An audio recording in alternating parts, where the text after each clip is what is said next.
अमरावती येथे अपंग जनता दल सामाजिक संघटनाच्या वतीने विविध प्रलंबित मागण्यांसाठी जिल्हाधिकारी कार्यालयासमोर सामूहिक आत्मदहन आंदोलनाचा इशारा देण्यात आला होता। संघटनेचे जिल्हाध्यक्ष मयूर मेश्राम यांच्यासह धनश्री पटोकार, कांचन कुकडे आणि ज्योती देवकर यांनी आंदोलनात सहभाग घेतला होता। मात्र अप्पर जिल्हाधिकाऱ्यांनी संबंधित विभागांच्या अधिकाऱ्यांची बैठक घेऊन मागण्यांवर सकारात्मक चर्चा करण्याचे आश्वासन दिल्यानंतर आंदोलन मागे घेण्यात आले।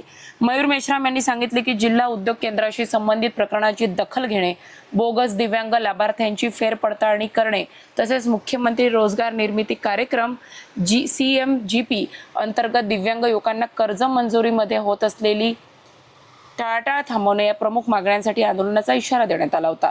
यापूर्वी संघटनेने जिल्हाधिकाऱ्यांना निवेदन सादर करून दिव्यांग अधिकारी कर्मचाऱ्यांच्या अपंगत्वाची पडताळणी, जिल्हा नियोजन समितीच्या निधीतून साहित्य वाटप, अचलपूर येथे अपंग तपासणी मंडळ सुरू करणे, रोजगार योजनेतील कर्ज व अनुदान तातडीने वितरित करणे, संबंधित बँक अधिकाऱ्यांवर कारवाई तसेच इतर प्रलंबित मागण्यांवर निर्णय घेण्याची मागणी केली होती।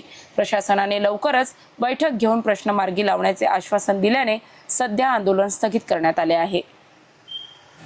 आज अपंग जनता दल सामाजिक संघटनेतर्फे जिल्हाधिकारी कार्यालय येथे आम्ही 4 जणांना मिळून मयूर मेश्राम, धनश्री पटोकार, कांचन कुकडे आणि ज्योती देवकर यांनी आत्मदहनाचा इशारा दिलेला होता।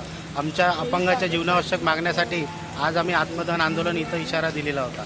आता सदर आमच्या ज्या मागण्या होत्या ह्या जिल्हा उद्योग एक संस्था आहे नूतन विदर्भ, त्याच्यानंतर बोगस दिव्यांग जे लागलेले आहेत त्यांची फेरपडताळणी होण्यात यावी अकोला इथे, त्याच्यानंतर जे बँक आहे महाराष्ट्र बँक किंवा अदर बँक ह्या नवयुवक जे लोक आहेत त्यांना कर्ज देण्यास CMGP अंतर्गत टाळाटाळ करते, त्यांना डावलून टाकते। या संदर्भात आपण आज इथं आंदोलनाचा इशारा दिलेला होता। तर अप्पर जिल्हाधिकारी यांनी आपली बैठक बोलावली आणि त्या संदर्भात जे संबंधित विभाग आहे त्यांना कळवून आपल्याला मिटिंगचं आश्वासन दिलेलं आहे त्यांनी। त्यामुळे आपण आजचं जे आंदोलन आहे हे आपण मागे घेतलेलं आहे। त्याच्या पहिलेच तुमच्यासोबत चर्चा झाली? हो। अशाच महत्त्वपूर्ण बातम्यांच्या अपडेटसाठी अजिंक्य भारत न्यूजच्या पेजला फॉलो करा आणि सबस्क्राईब करा। Thank you for watching.